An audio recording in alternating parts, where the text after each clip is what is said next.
Okay. So, good evening, community, family, friends. We are super, super excited to be back for another Candid Crucial Community Conversation. And I can see already we have 7 people that was actually had their timer set. They were waiting for the 6 o'clock broadcast to tune into this great, amazing interview with these candidates that are running for the mayor role for the city of Cambridge. And so we are super excited. Robbie as well as Mr.Steve have our obligations. They're not able to join us tonight. However, we will be broadcasting live on Monday night at 6 p.m. And every candidate that tonight, as well as Mr. Steve and Mr. Larimer that are not available tonight, they will be sure to be given an invitation to join us. So that invite us to join the broadcast, that broadcast that others may come in. We can see your comments as they come through the live feed as you come on. Say hello. I have literally over 35 questions that community has submitted. Because this is Candid Crucial Community Conversations, none of these prestige, amazing individuals were given the opportunity to know what will be asked before broadcast. So no one prepared. They may have their own scripts that written for certain things, but they do not know questions that will be asked tonight. I'm breaking up. So they do not know the questions that will be asked tonight. However, we're going to process through this. And so we are not going to label the time. Thank you so much, Senator Addie, for letting me know. We're going to go ahead and get started. And so at this time, I'm going to give every candidate 2 minutes to give their opening statements, not why we should vote for them, but just tell us a little bit about yourself and what you stand for. And so at this point, I'm actually going to turn it over to Ms. LaShon Banks Foster at this time. Good evening, everyone. Thanks for tuning in to hear us tonight. As stated, my name is LaShon Banks Foster. For those of you who know me and for those of you who do not know me, my parents are Robert and Guinevere Banks, and I am married to John Foster, and I have amazing children, grandchildren, and great-grandchildren. I have served 2 previous councils with the city of Cambridge, and during that tenure, I had an opportunity to attend the University of Maryland Academy for Excellence in Local Governance. This is a program where you learn how to operate and work within the city municipalities. I also was a member of the National League of Cities, which took us amongst all cities within the United States to work and collaborate to find out what worked with other small cities and what could work with our city, and we kind of share ideas.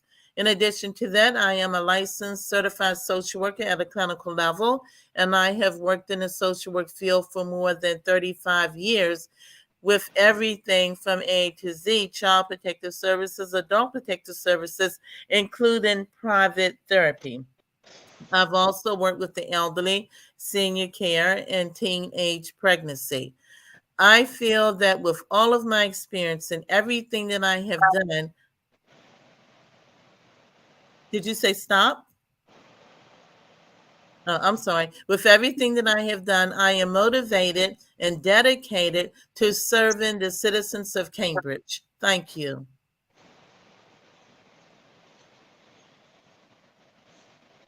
Thank you so much, Ms. LaShon Banks Foster. This time we're going to ask Senator Addie Eckardt that she would unmute herself and introduce herself.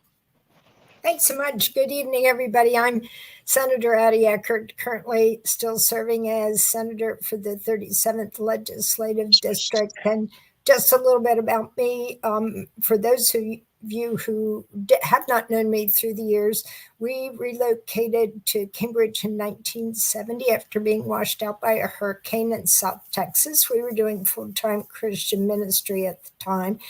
We came to Cambridge, raised our children here. We're involved in a lot of community activities through the years with our church and the Chorus of Dorchester and band parents and scouts and, all of the things you are involved in when you have children.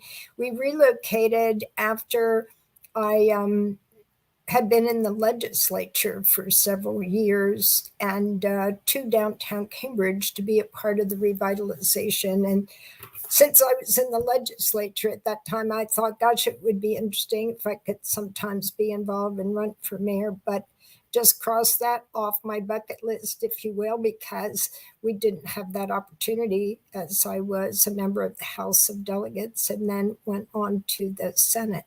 So now I have that wonderful opportunity, and I am thrilled to have meet so many people, reacquaint with so many of the people that we've worked with through the years. I'm a nurse by profession, advanced practice, psychiatric, clinical specialist, and spent probably 45 or more years at Eastern Shore Hospital Center, but also have worked for the health department as a school health nurse and with some of our community rehab programs and done a little bit of private practice. I'm concerned that we continue to grow and thrive here in beautiful downtown Cambridge. We have wonderful, rich cultural heritage and history that needs to be showcased for everybody. And we have a wonderful opportunity in which to raise our children and be able to live, work, and play locally. Thank you so much, Senator Addie Eckardt. I see we have Ms. Lynette Longest on the live broadcast. We do ask community as you come in, say hello, let us know that you're here, share out the broadcast, like, tag, and invite someone to come in. At this time, we're going to turn it over to Ms. Laurel Atkiss to give her introduction. Good evening, everyone. Thank you so much for having me and all of us here. I am almost a decade living in Cambridge, and I've worked mostly in the downtown district, in the arts and entertainment, restaurants, bars, a little bit in retail. I've been working for Blackwater Adventures, doing kayak tours and teaching people about the history of the area. Cambridge made me feel very at home almost immediately when I came here. It was a vibrant, welcoming community that was just perched on the edge of finding itself again. And I've been very excited to be welcomed into this community and to feel a part of it and to get into that energy and that fervor. And this was a pivotal time for us. And we've kind of found ourselves in a position where we don't have the leader that we elected and put there. So this is really important for us all to join in and fill that position again and make sure that we continue on this, forward track that we have to find the greatness again that is Cambridge. Thank you so much. We are excited to have you all that are joining us. I see we have Miss Lola, who's tuned in from YouTube. We have our current acting mayor, Miss LaShon Cephas. Jeanette Churchill is here as well, saying hello. At this time, we're going to have an introduction from Mr. Sonny Travers. So, Mr. Sonny, if you could take yourself off of mute, you have the floor. Hi, my name is Sonny Lee Travers. I've lived in Cambridge for my entire life. 15 years I stayed in the county. But I was born and raised on the streets of Academy Street. Was quite a bad little boy, to say the least. But anyway, I don't know. My biggest thing here is I just wanted to try to take away the stigma of so much of what's going on in the city. When anybody talks about the politics, my goodness, what do you want to do that for? Cambridge has been this way. I've heard that my whole life. The reason I'm trying to get in here is possibly to change the way people think about our city, about the leaders of our city. That's really been an issue for me. But anyway, I do like, I've loved Cambridge my whole life. And I think that I've been in the addiction field for quite a while. Also worked at Chesapeake Youth Center for several years. Loved working with the kids, and that's kind of what I'm about. Trying to help people stay clean and sober, and trying to help with behavioral problems as well. No, I don't have no certifications or anything like that. All I have is my old street smarts, and it's worked well with getting in touch with kids and stuff that in that realm. Thank you. Awesome. Thank you all so much for your introductions. I do see we have Mr. Gary Gordy, who's tuned in tonight with us. Miss Heidi Thomas, she says, hello, everyone. I'm very excited to hear about what everyone's plans are. And so we're going to get right into, for the community that do not know who I am your host and facilitator tonight of this amazing interview. This is the Candid Crucial Community Conversations. All of the questions submitted here tonight that I have, over 35 questions, which we're not going to get through them all tonight, has been submitted by members of the community. All questions that will be asked, no one's name will be attached to their questions.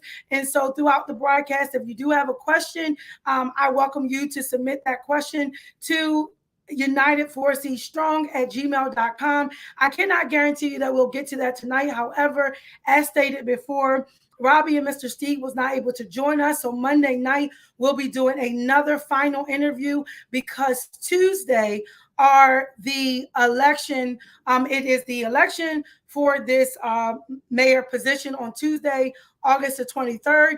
And so we want you all to share, invite people to join this broadcast. Let me just say, this platform is not about Shay building an audience and me building a name for me. This is really a service that God has laid it upon my heart to provide to community.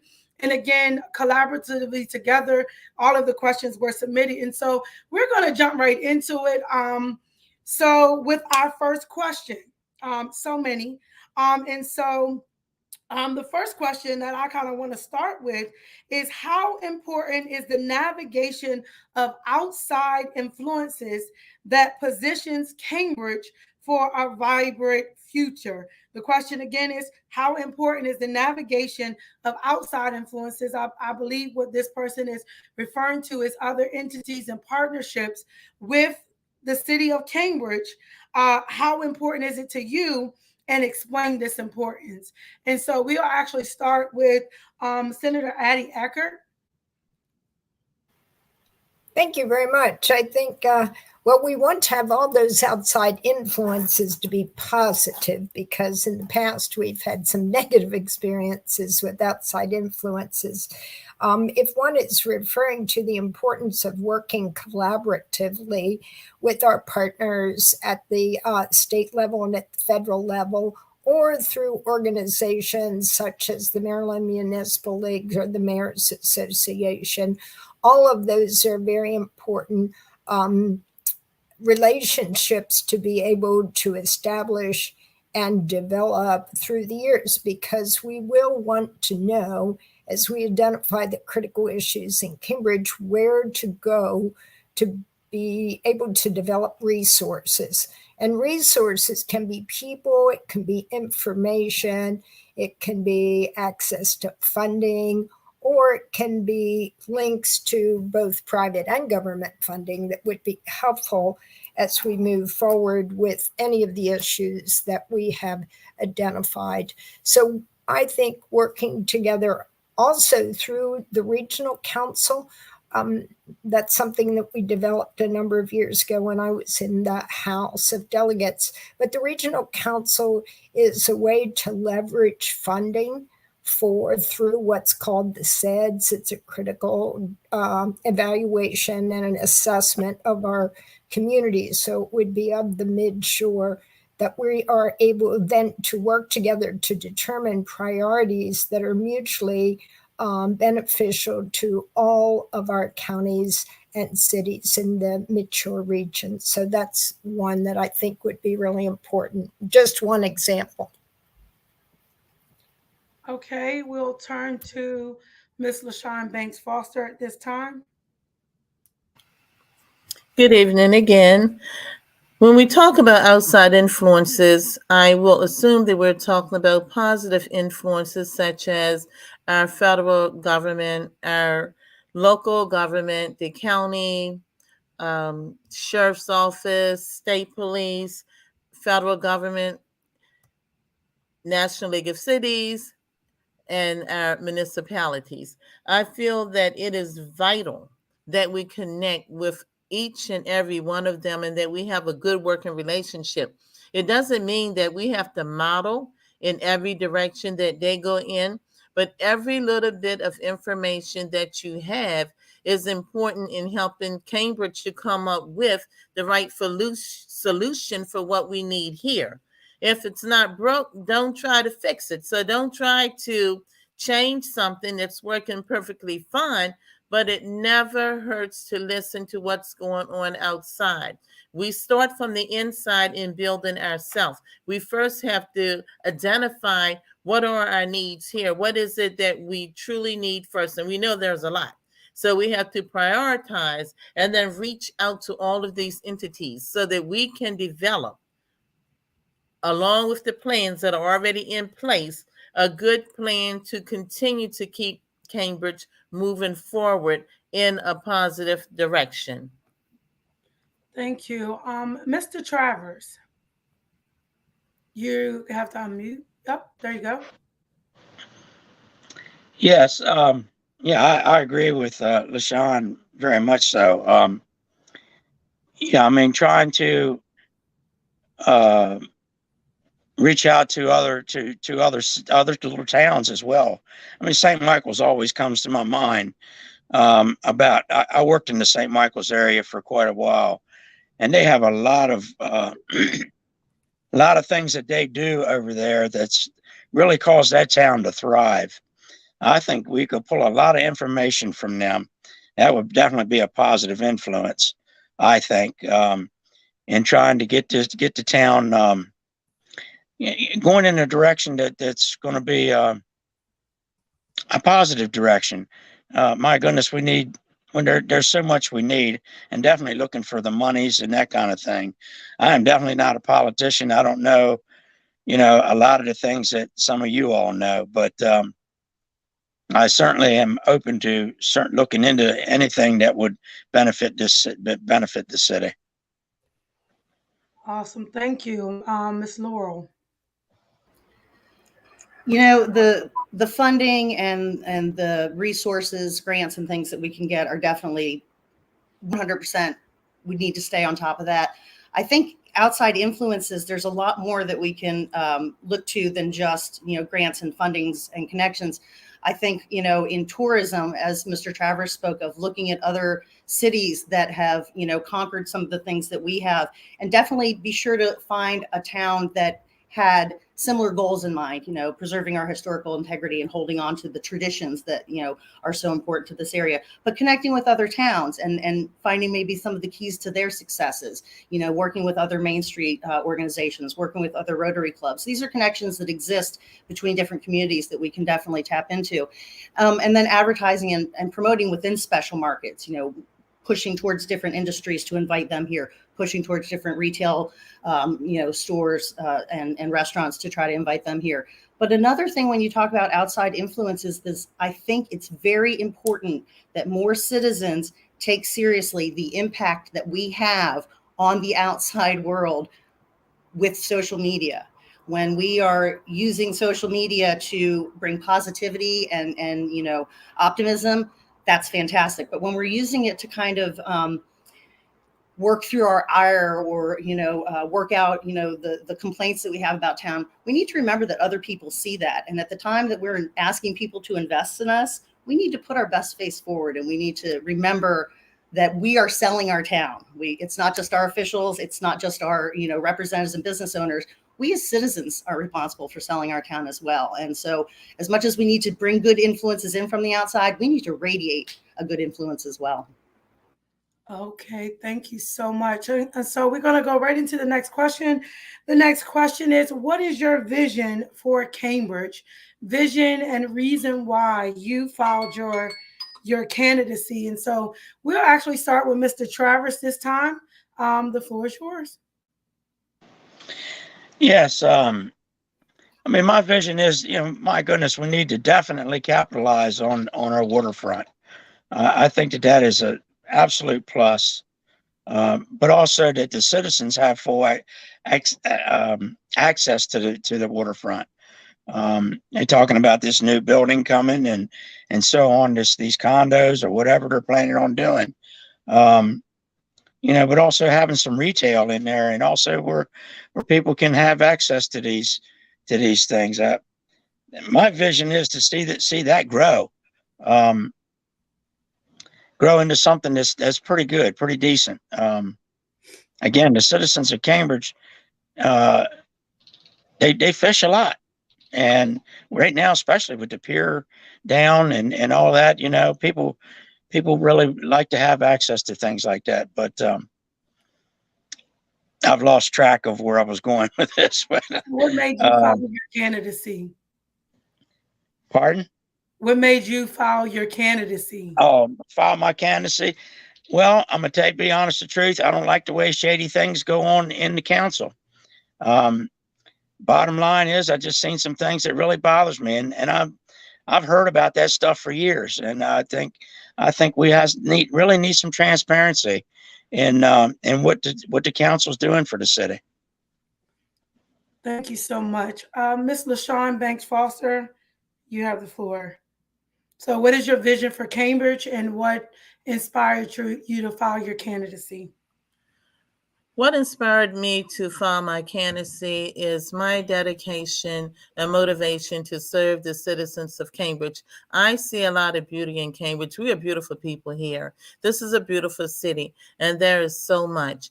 I am inspired of working for the forgotten ones, the citizens in Cambridge that we are not paying attention to, that we're not identifying, that we're not reaching out to.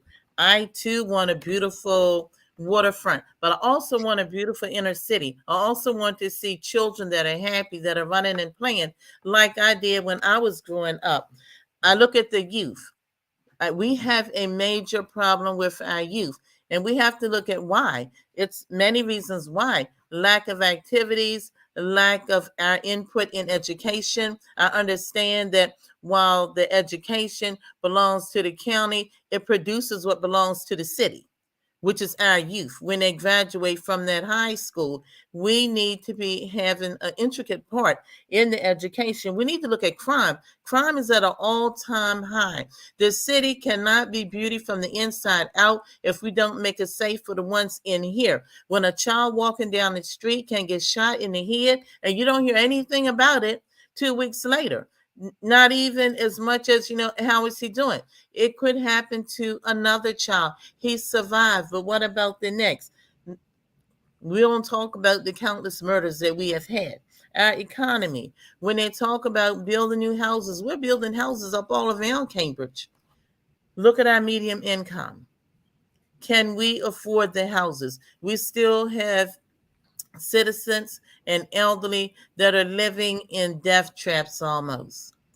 Unsanitized, newborn babies coming home, their houses infested with all kind of bugs, cold, no window panes. I mean, it is a problem. We have the forgotten and the disadvantaged that I want to work with in the city of Cambridge. My time's up. Thank you so much. I think the bell means my time is up, right? Yeah. Senator Addie Eckardt, the question is, what is your vision for Cambridge and what inspired your candidacy? Well, thank you very much. And again, I'm going to look for the ideal. I think that I look for a thriving, safe downtown and community where our shops are doing well, where we have an economic base that is sustainable, where we're in a position to decrease the number of free and reduced lunch for our children and decrease poverty, to increase home ownership and increase employment so that our members of our community have well-paying jobs, and launch into either self businesses or other unique businesses that we haven't even touched yet. You know, we're ripe for doing something with cybersecurity. We've got that program going on through our schools now. I'd like to see a wonderful open to the public waterfront so that families can fish and recreate and launch their boats and enjoy the waterfront and provide increasing opportunities for recreation and engagement. We have a number of initiatives taking place over at the Packing House that will launch us into the entertainment world as well, and to be able to have a culinary center and aquaculture that will also be a part of that diversity in our economic profile. Cambridge is an exciting place, and our rich cultural heritage tourism.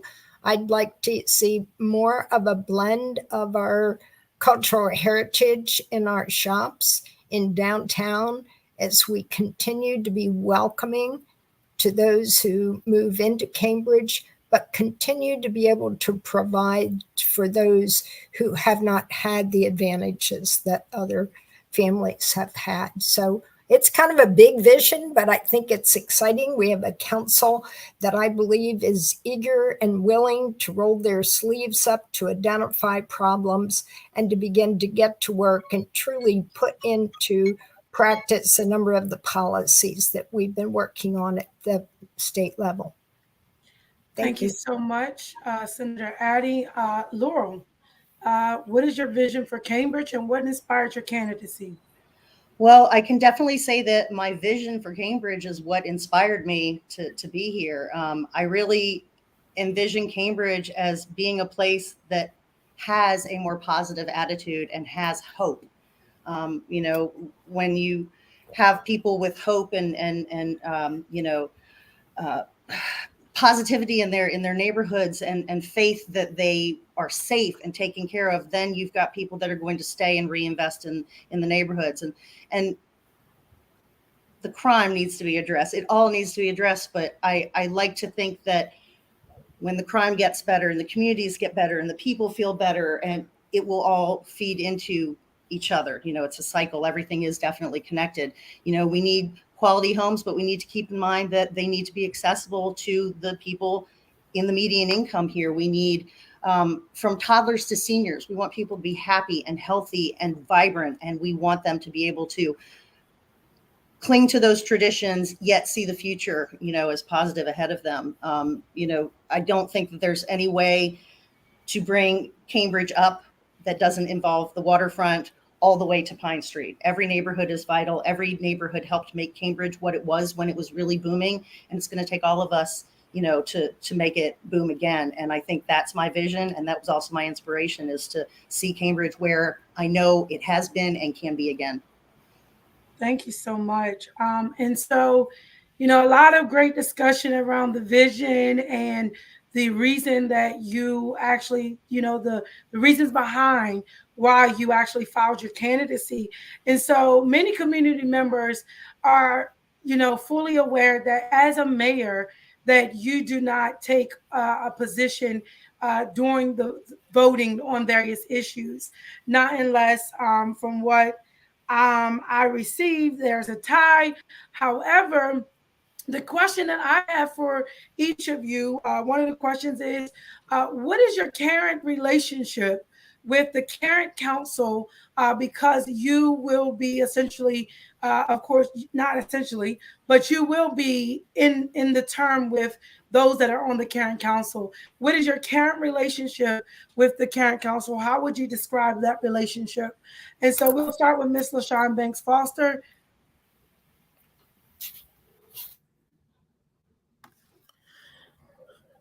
The relationship with the council is vital, and it goes both ways. The council has to work with the mayor, whoever the mayor-elect is, and the mayor has to work with the council, whoever, you know, is on the council, since everything changes at any given time. However, the mayor is in more than a position of just doing ceremonial services or walking around representing the city or showing the city to other people. While the mayor may not have a vote, the mayor has a voice, and that's what's powerful, and that's what's important. The mayor serves for the entire city, as well as the council should serve for the entire city. No matter what ward you are elected for, you are serving the city of Cambridge. It's a whole, it's not a part. One can't function without the other. The council needs the mayor of the council, and the mayor needs the council to function. Together, it can be a beautiful relationship. And I think as mayor, everyone has to give it 100% plus, because you're not there for your personal reasons. You are there for the city of Cambridge, and that is why you were elected. So for me, yeah, it's vital. And again, if I got time left, the mayor is important. The mayor does more than just listen. The mayor can vote in this, if there's a tie.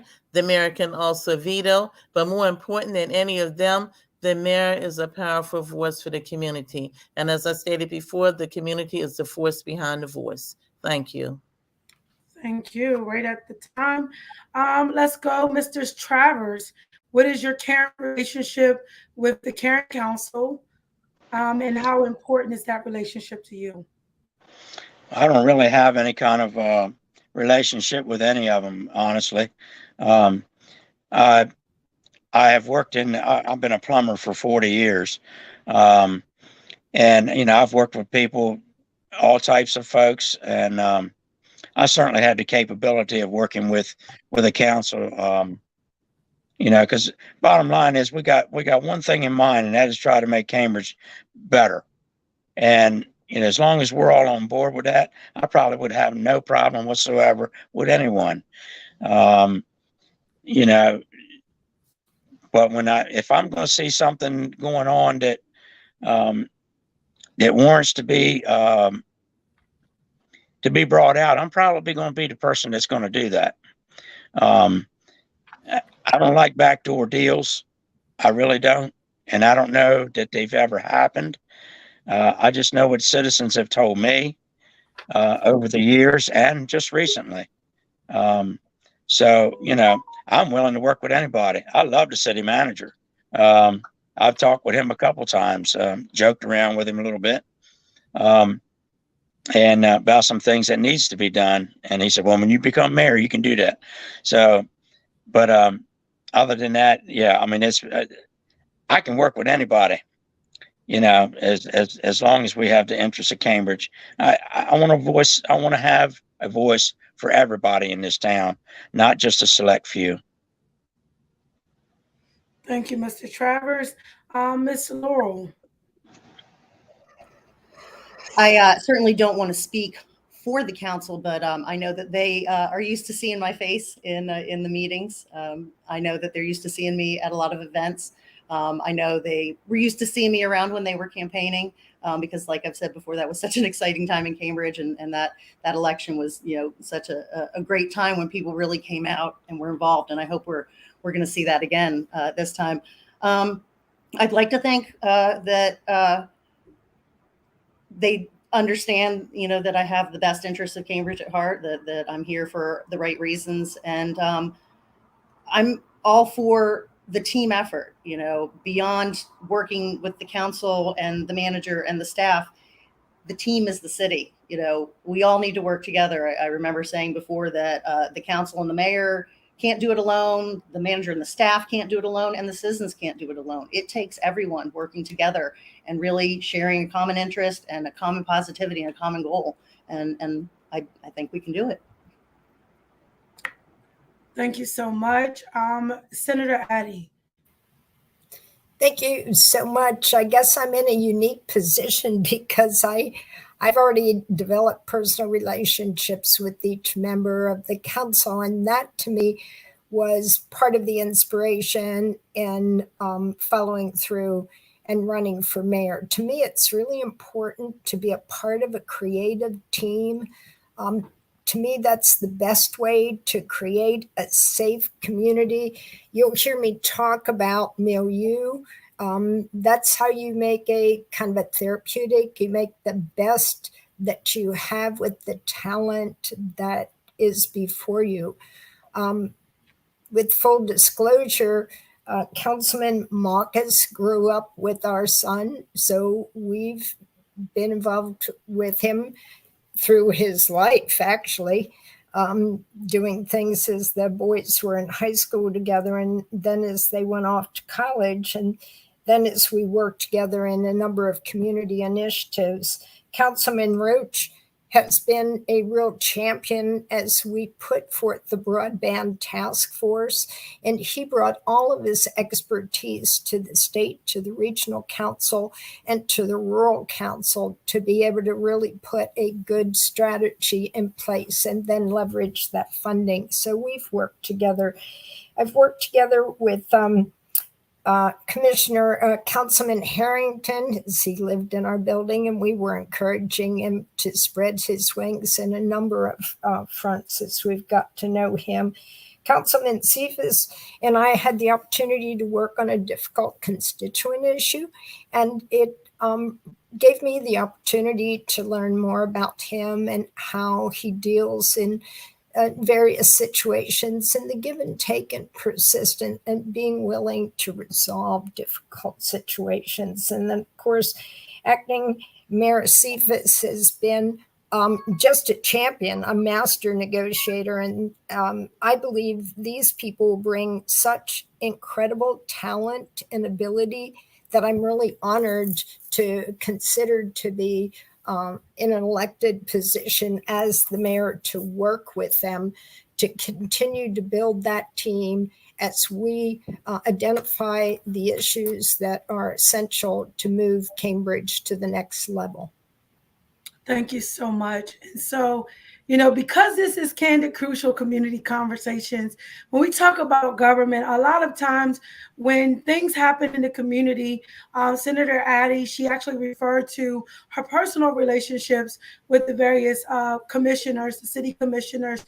And so because we live in such a small town, we live in a city where everybody kind of knows everybody in some way, shape, or form. A lot of times when the community receives a response in the event that there is an incident in the community from government, it's the politically correct answer, right? It's like I'm crafting this message and it's the political response to an emergency. And so one of the questions that was actually submitted was, how important is transparency to you? How important is transparency to you? And I want to read it the way that it, how does transparency affect the city government and how important is it to you? How does transparency affect the city government and how important is it to you? And we'll start with Laurel.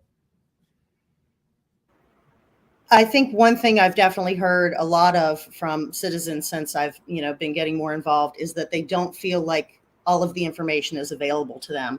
That is something that Tom Carroll, the city manager, had spoken about also. That's definitely something that needs to be addressed, with this new mayor coming into the council, is making sure that the citizens feel like they're getting all the information that they're welcome to, which is all of it. You can find it if you do a little bit of digging, but I think it would be better if we were just welcoming it, just pouring it out there to them, give them more information than they need.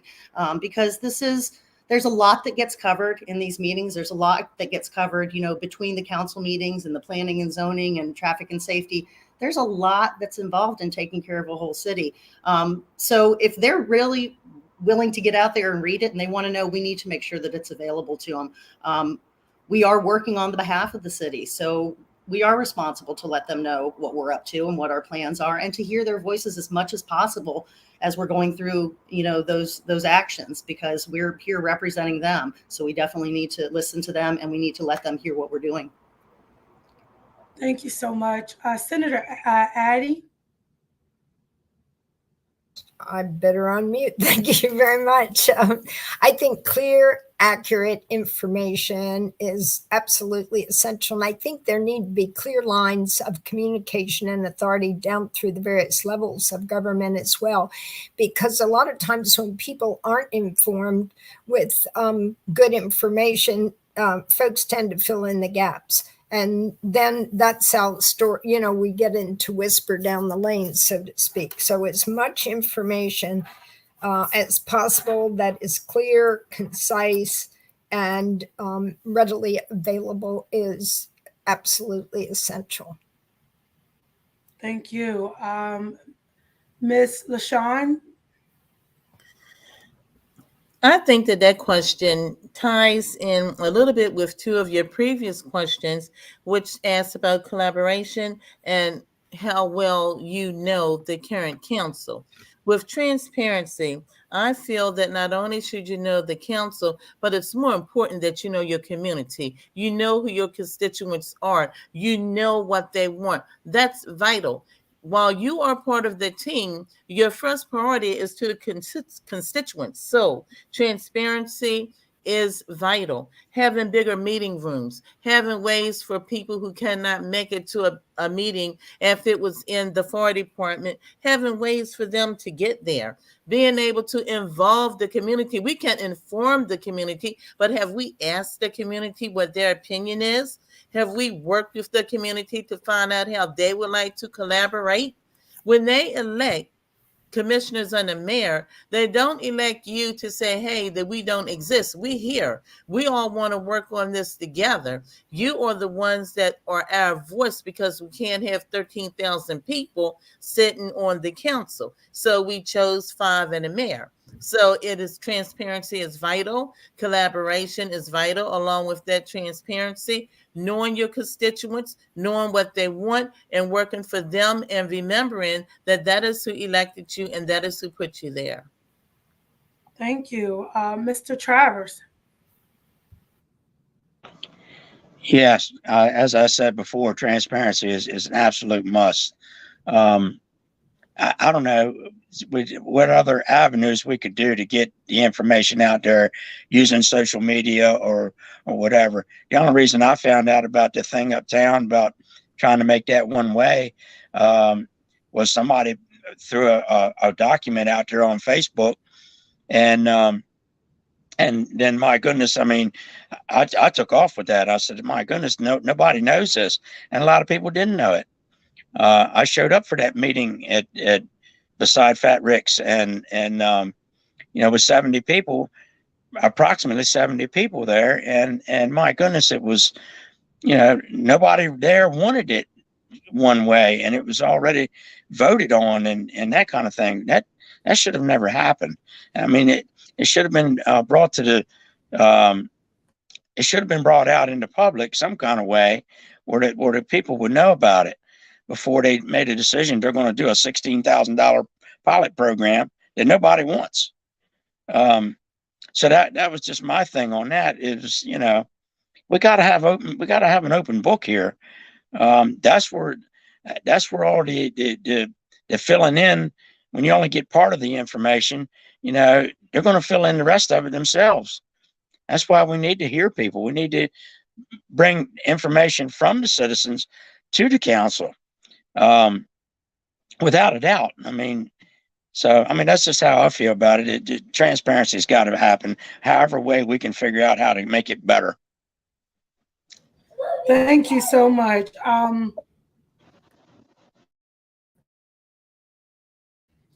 My apologies. And so thank you all for your responses to that question. Transparency is definitely a must.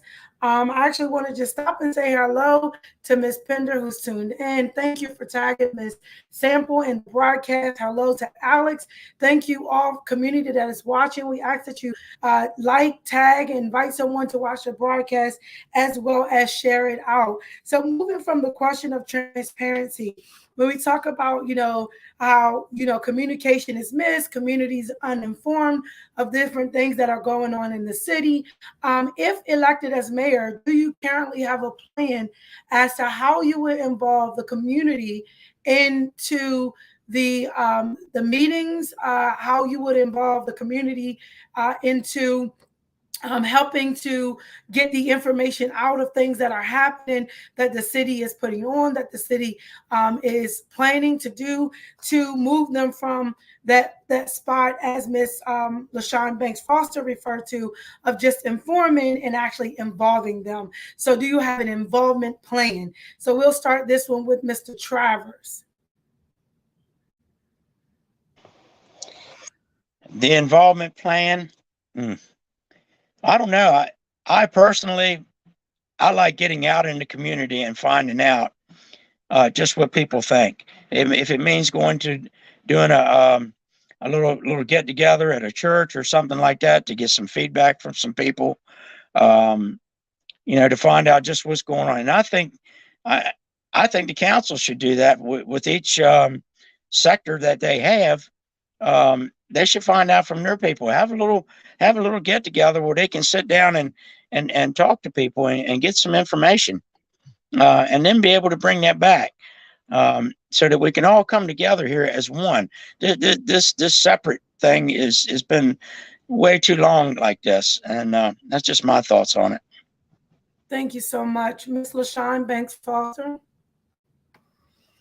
As stated earlier, we have a meeting hall that has the capacity of 49 people. If it is a really big topic, the complaint is that people don't show up. Why should people show up when they have to stand outside? If there's an executive meeting going on, they have to stand outside in the cold if the council does not choose to go into the back and leave the front open. I feel that we should move all of the meetings to the public safety building. We have room there for anybody who that wants to come. In addition to that, we then have to look at the transportation part. We need to work with DDU to have transportations coming from every single ward for people that need transportation, to bring them to the meetings and take them home from the meetings for the ones who cannot attend. In addition to that, while the city as a whole is a whole, and everything that we do in one ward affects another ward, but if there's a hot issue, as Mr. Travers stated, such as making Poplar Street a one-way, and everyone that will affect, we need to have that meeting in a place that would get all of them the opportunity in that particular ones that's directly affected. We're all affected by it. So is the fire department affected by it if they had to try to get to someone out at West End. So it's more than just the ones that live in that community, but move these meetings around, not just have, a formal dinner, have an actual meeting. You have at least 24 meetings a year plus. Those are just the ones that are on the schedule. Move these meetings at least 5 times a year to one in each particular ward, so that we can move it and we can have transparency. We don't have to stay in that one little teeny building. We can make some changes because we already know it's a problem. Thank you so much. Right at the time, Senator Addie Eckardt.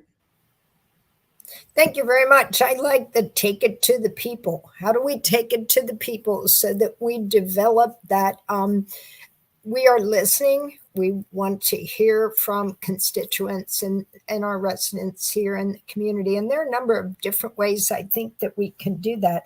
The challenge for me has been, where do you go to one place to get all the information? We have Facebook and we have various different platforms. So I have found it frustrating to know where to go to get the information. So whether there's a city community bulletin board that's posted somewhere that everybody can access, and I don't mean you have to go and access it. I still think people have to have it, or I need to have it in front of my face in paper some of the time. So I think we need to provide that information that's consistent in multiple formats. I also know that we did really well this past year with a lot of our hearings in Annapolis because we had the capacity to have a live meeting, but then have the Zoom hybrid with it so that you can have a mix, so that many people who might want to participate could participate from their home or from another community center if they're in a more congregate setting. So I think there are a variety of different ways we could be accessing information in a consistent manner. I like the idea, I really do, of, as I said in the beginning, being out and around, whether you have community meetings in the various wards. That just making it available is, I think, absolutely essential to engage many of our families in the process of government. We have to have that engagement if we're going to change. We have to have that input if we want to be able to make good, sound decisions moving forward that everybody will buy into. Thank you. Thank you. Ms. Laurel. So my entire impetus for being here has really been to inspire my fellow citizens to get more informed and more involved. Main reason I'm here. I was stunned with how quickly, in attending the meetings and reading over the minutes, you can really have a firm grip on pretty much everything that's going on. I think my way of being very clear about what I'm doing as the mayor would actually be to type out a mayor's newsletter on a regular basis, and possibly even secure some time on the radio and do a weekly mayor's chat, to share not just what's going on in the city hall and what's going on, with what I might be doing, on the city's behalf at that time, but also to share the voices of the citizens that I'm talking to with the people that might be listening. It's actually, social media, can be a powerful tool, and there's so many platforms, but there's ways to go across a multiple platform, production, and let people know in various areas what's going on. Take it on the radio, make it printable, so that people can not just read it on their screen, but print it out if you're like the feel of paper, like I do, love books and things like that. It's that transparency, really clearly communicating what's going on with you and what you're doing, and being out there to hear input from people so that can help steer you with everything that you're doing. It's our responsibility to share. And I think I would love that aspect of it, of really bringing to the people what's actually going on. Okay, so the next question is, we kind of spoke about I've heard someone and a couple of you mention, being elected into office, you're not elected for your own personal agenda. You're elected by the constituents in the community. And so, of course, the mayor election is very unique. It's very different from electing a city commissioner, because the city commissioner, their votes have to come from the ward that they reside in. And so, as someone that's looking to be the future mayor, with you living in the area of Cambridge that you live in, what is your current interaction, or how are you aware of what's going on in other wards throughout the city? And so we'll start with Senator Addie. Thank you very much. And I think that's by being highly visible and engaged in the activities in each one of the wards. Running for office affords one the opportunity to get to know the community members in a variety of different ways, whether it's door to door, whether it's community meetings, whether it's the Group City Festival, or any number of other opportunities there are, whether at the Wire, the Peach Blossom Center, the Empowerment Center, or over at Greenwood Avenue Center. There are lots of different ways to be able to continue to learn and understand the various communities, so that when designing strategies or solutions to the problems or the issues that are being addressed, the whole community is taken into consideration and involved in those solutions to move forward, so that we build a better Cambridge for everybody. Thank you. Ms. Laurel. I remember when everyone was running for the council in the last election, meeting and speaking with a few members from other neighborhoods who had no idea what was going on downtown. You know, that the brewery was happening and all the restaurants were going on and street closures and things like that. And I've realized there is a very serious disconnect between a lot of these neighborhoods. And that's definitely something that we need to work on, because we should be aware of what's going on in all the neighborhoods. It's such a small town. It really doesn't take that much time to drive around, see what's going on, stop, get out of your car, walk around the neighborhood a little bit, you know, check out the different parks, try to frequent a business in every district. It doesn't take a lot of legwork. It doesn't take a lot of time to really get out there and see everything that our town has to offer.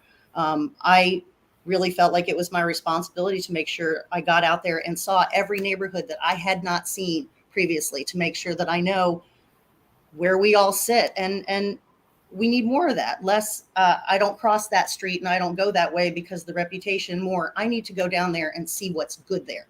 I need to find the connections that are vital, and let those people know what we have to offer. Let's break those lines, cross those barriers, and draw new connections between people and neighborhoods so that we can really hold each other up. Thank you. Ms. LaShon Banks Foster. In addition to social media, reading the newspaper, listening to the radio, listening to the city council meetings, I'm one that believes in going out. I have no problem going all over the city of Cambridge. While we talk about each individual ward being first ward, second ward, if I cross over from one ward to the next, I don't see it as crossing over from one ward to the next. I see it as another opportunity to connect with another individual on the street. I'm a listener and I'm a talker. So anybody who's ever came across me will remember my name, because I will strike up a conversation. And that is how you find out what's going on. And that is how you inform people about what's going on. There is not a street in Cambridge that I'm afraid to go down. There's not a street in Cambridge that I've ever feared of going down any time of night, any time of day. Going out there and being a part of what you're already a part of.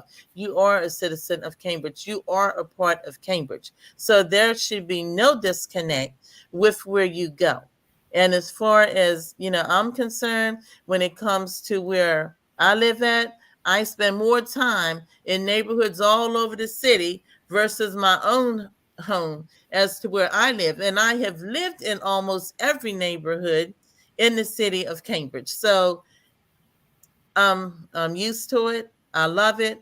I listen and I talk. And that's one of the key issues, listening and talking, and not being afraid to strike up a conversation with your fellow citizen of Cambridge.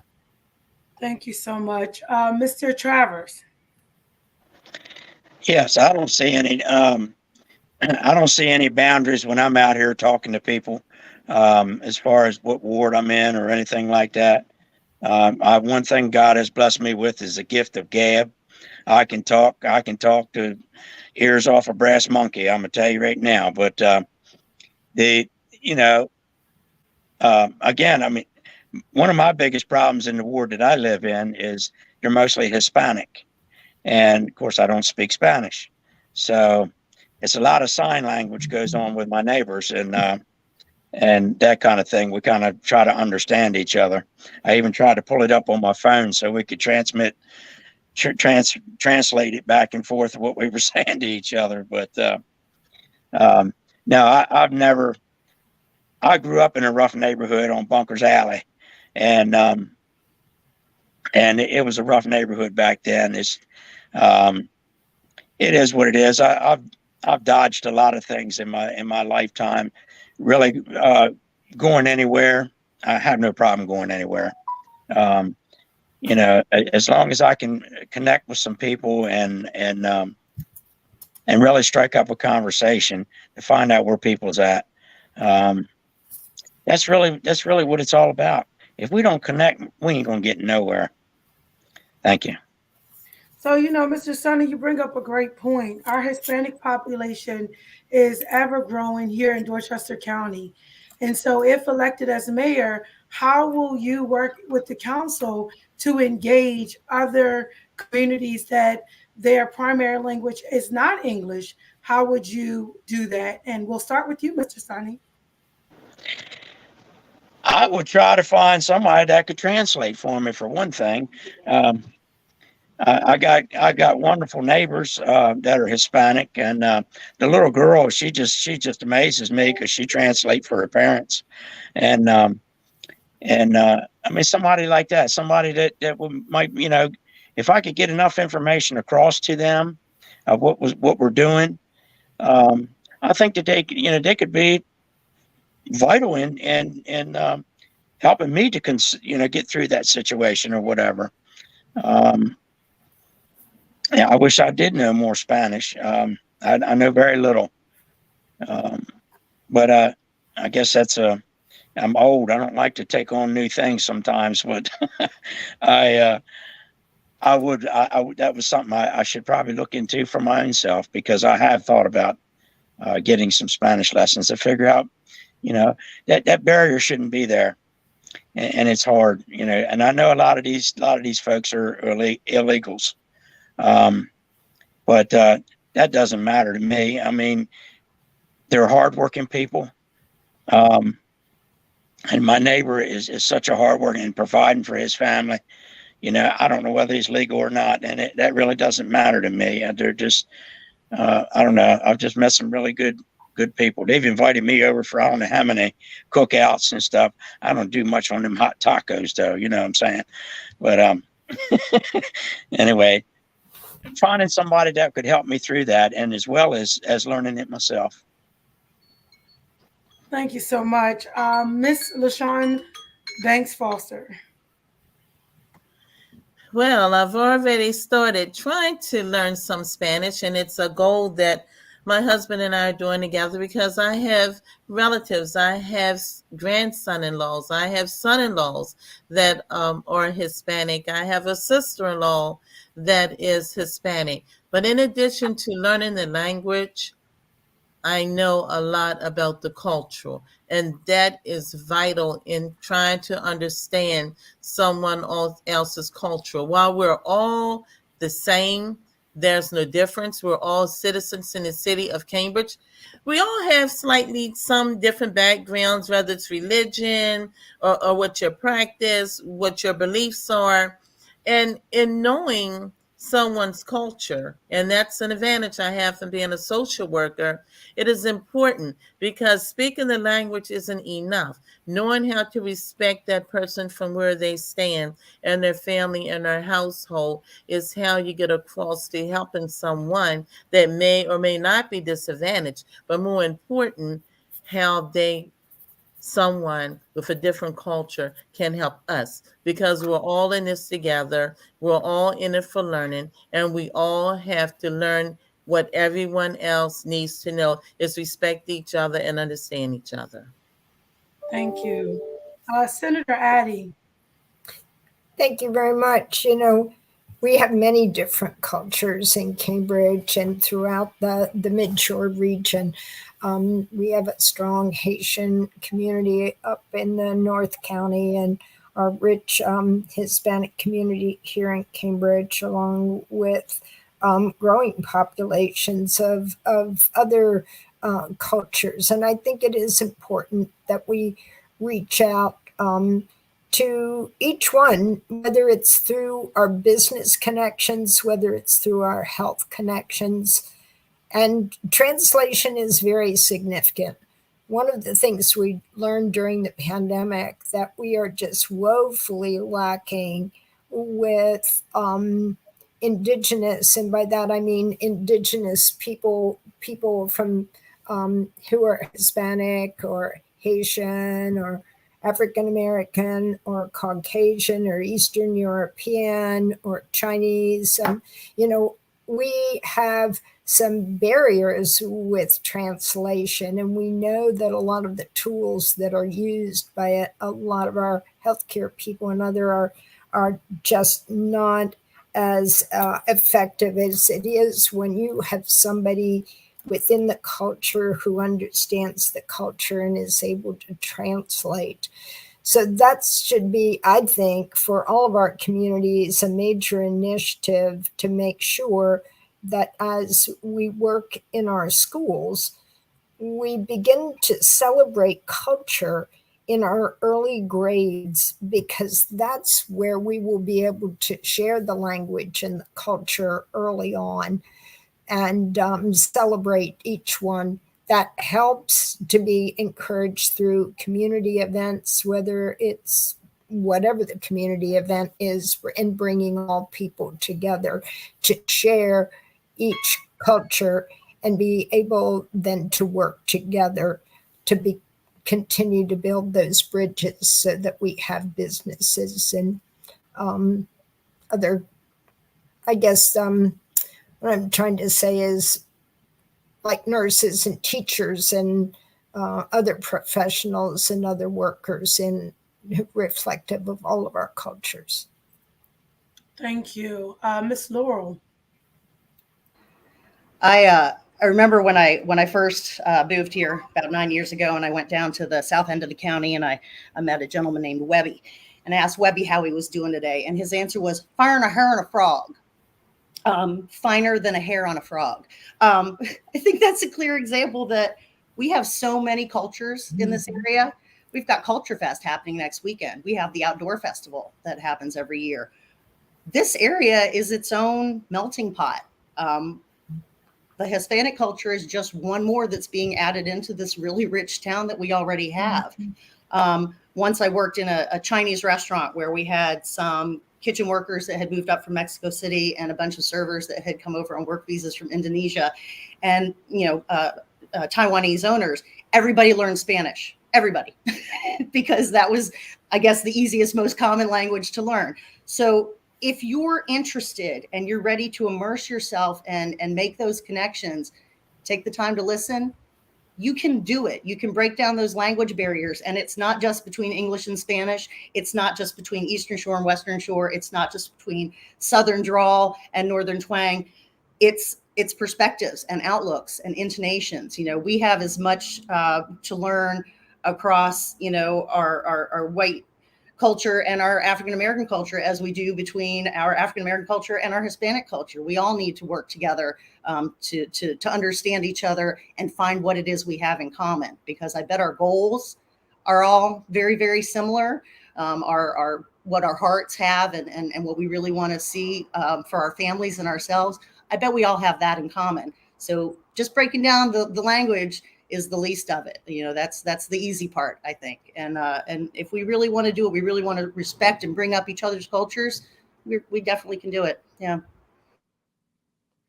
Thank you. I think, when I look at it from an advocacy standpoint, I think a lot of times we kind of get away from how diverse we are and how we show up to serve and support one another. And I was on a group call, a community group that actually had a call for community leaders to speak about crime and violence in the city of Cambridge. And one of the things that I often say is a lot of times when put in a position of power, sometimes we come up with ideas and solutions for our community, really not understanding what some of those needs are, from the particular areas of the community and the diverse populations within the community, right? And so we talk about the cultural differences and things like that. So, I think that is definitely something moving forward we have to be more intentional about when we talk the city of Cambridge, keeping in mind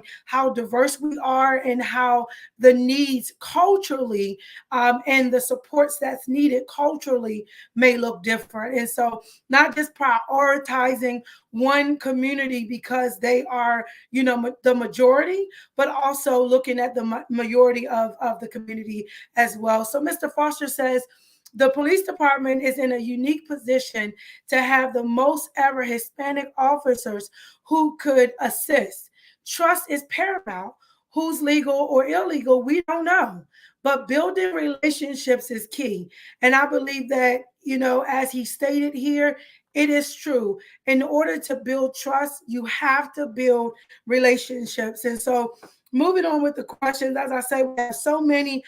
For those that we do not get to tonight, I apologize to you in advance, but again, we'll be back on Monday night to cover some of the ones we have not gotten to, so that the candidates that are not here do not have the opportunity to go back to look at the replay to rehearse and put together a script for some of these questions.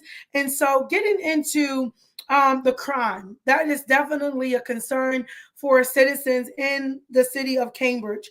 The question here is, what would you do to address crime in Cambridge, including the problems of gun violence, police salaries, retention, and promotion?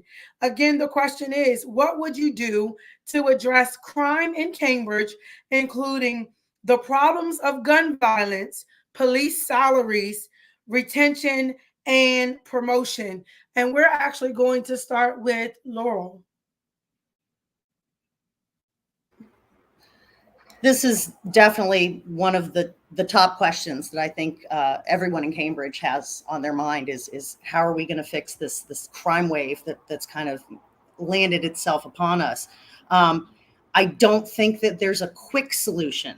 I think it's going to take a very steady and very concentrated movement that is going to require supporting our police force in a way that is more than just training and money and benefits, but in a way that also supports the community. I think it's very important that we look into having community liaison members who are equipped to help families when they're going through emotional struggles or different domestic issues, things that the police aren't needed for, the force isn't needed. A more soft touch, a more sensitive, understanding touch is needed.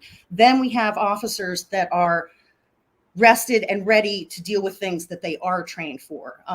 There's a lot of problems in our, not just our communities, but around the nation right now that goes so much deeper. Emotions, people are feeling broken and hopeless. So when you don't have hope and you don't really see a future for yourself, it's easy to be swayed in the wrong direction and make bad choices. So a grassroots movement to slowly bring up hope, to empower the neighborhoods to be healthier and produce prouder, healthier, stronger children that will then reinvest in the communities. That's not a quick answer. That's the long-term answer. But I feel like that's kind of the root of it. I definitely feel positivity about the ShotSpotter program, that we're going to be able to enable our police to know exactly where they need to go, put their attention. I think enabling them with as much technology and advanced methods as we can to empower them. I think that's important as well. Is that my time? Thank you so much. It says, someone said it looks like we lost audio, but I still see comments coming through. So we're going to keep on moving. Foster. I don't have enough time in 2 minutes to answer this question, so I'm going to try to get through it quick. Years ago, 52 police officers was considered a full force.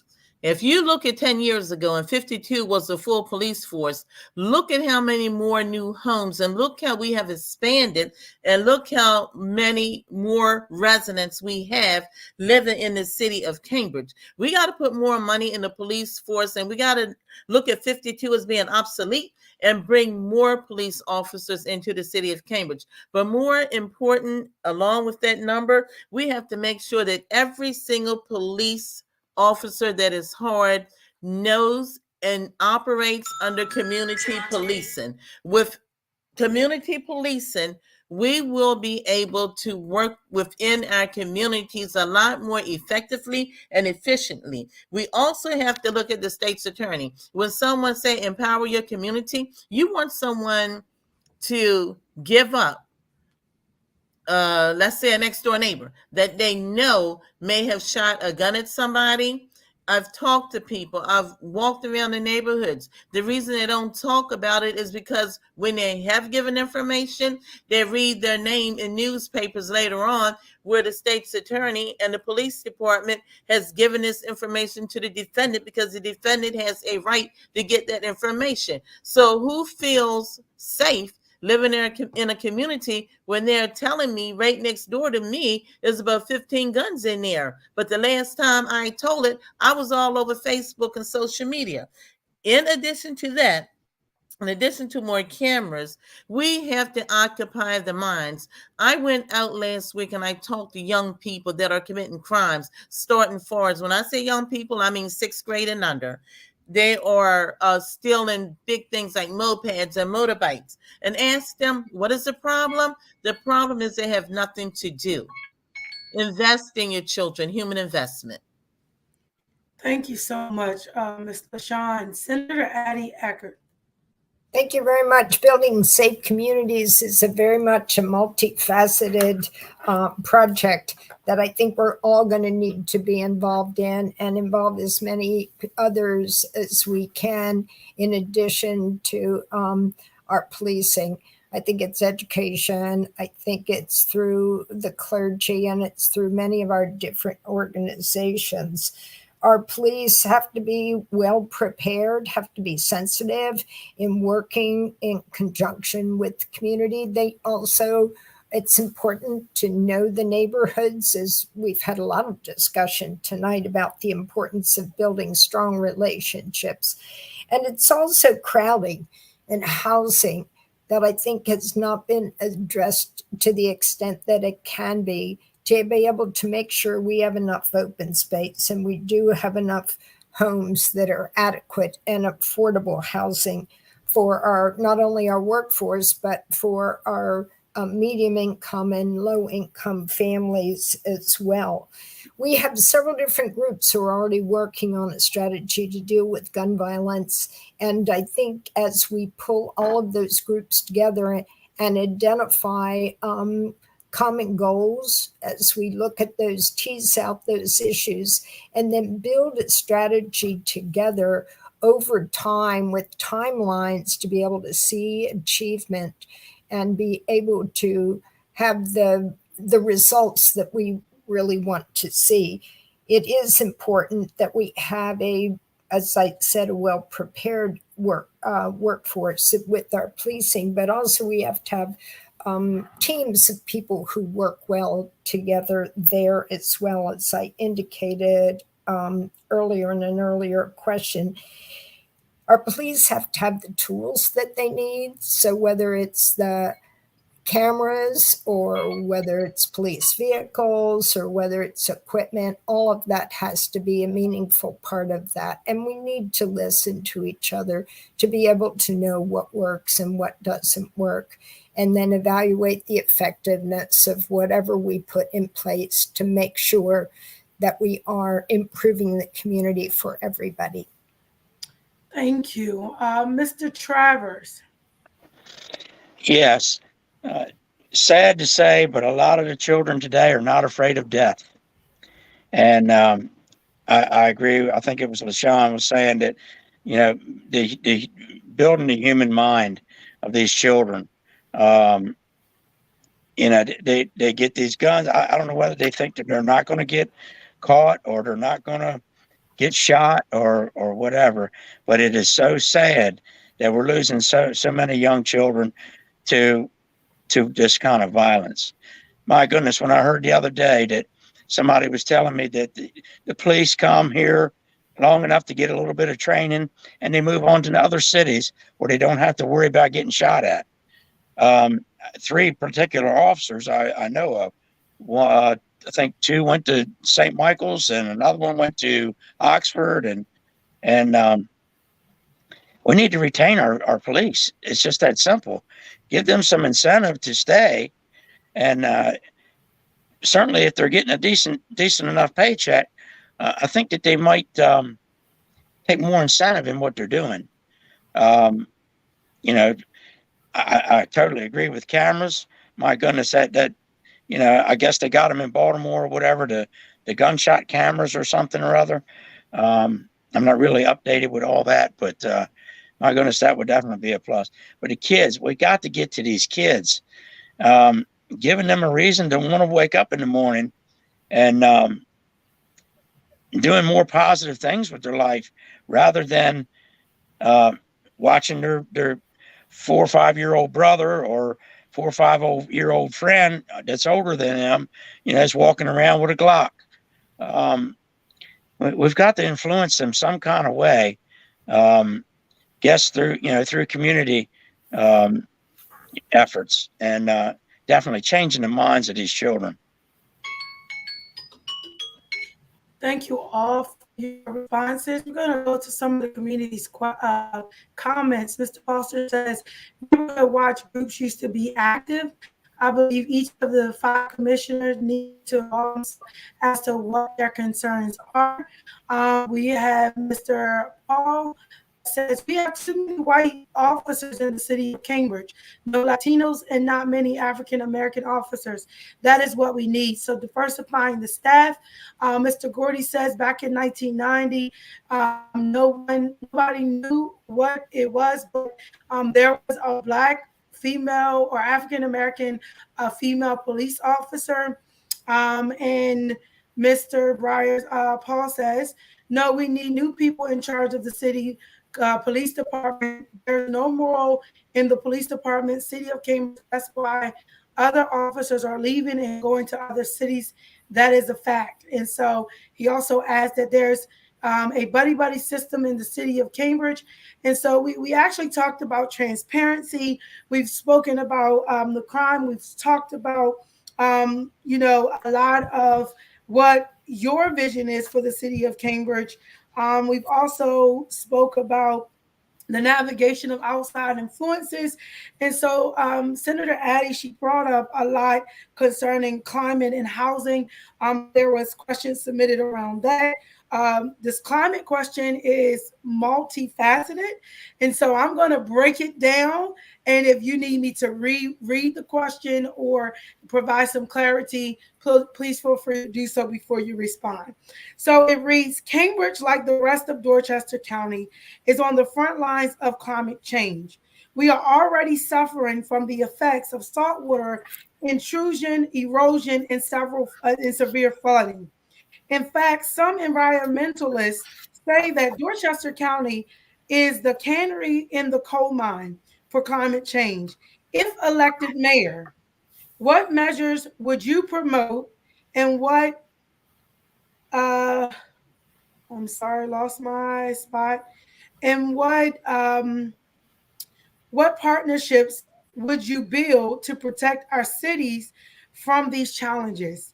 What specifically would you do to promote environmental justice, ensuring that all residents have the right to live, work, and play in communities that are safe, healthy, and free of life-threatening conditions? So that was a lot, right? And so basically we're talking about the climate change, and the question is, if you are elected as mayor, what measures would you promote? What partnerships will you build to protect the citizens from these challenges? What specifically would you promote in terms of environmental justice, ensuring that all residents have the right to live, work, and play in communities that are safe, healthy, and free of life-threatening conditions? And so we are going to go to Mr. Travers, and we'll start with you. That is loaded. I'm sorry, I just got nothing for that one right now. I really don't. All right. It was just too much. It was just too much information. I'm sorry. So I guess to break it down, when we talk about the climate change and we talk about the different areas of the city of Cambridge that actually are faced with flooding, erosion, and things like that, when we talk about the environment, what are you willing to promote or what partnerships do you have in mind to build to protect the city from these challenges? If you don't have anything, we can. No, I mean, whatever they were doing at one end of one of the streets, to find out what more we could do with that situation. How is flooding up into Water Street is one. That's always been a bad issue. But they did a wall or something down toward the boulevard a little bit. I can't remember which street it was, but getting in touch with those people and finding out, is there still a Corps of Engineers? Do they still have that? Or I'm not sure, but getting a hold of them and see what their solutions and answers may be. Okay, thank you so much. Ms. LaShon Banks Foster. This is where you would actually use your skills of collaboration with the state and federal government to come and help the city with some of our low-lying areas. We got a lot of low-lying areas in the city of Cambridge and Dorchester County. We have a lot of erosion going on, especially down by the Water Street in that area. That's, if there's not a problem today, in years to come and short years to come, it will definitely be a problem. We also have to try to find funding to continue to build the wharf up so that we can build the flood walls like you see going up in other cities to help. Since we are right on the bank and we are right on the shore, we have a whole lot of water around us. So our streets and our land we're steady losing this to water. So there are things that we can do, and at the same time, still have an area where people can go fish and enjoy boating and all the other things that we love with some of the areas that's easy access to the water. We're doing a lot of building housing, as well. And we know that trees have a vital function in our climate and in our community because you talked about climate change.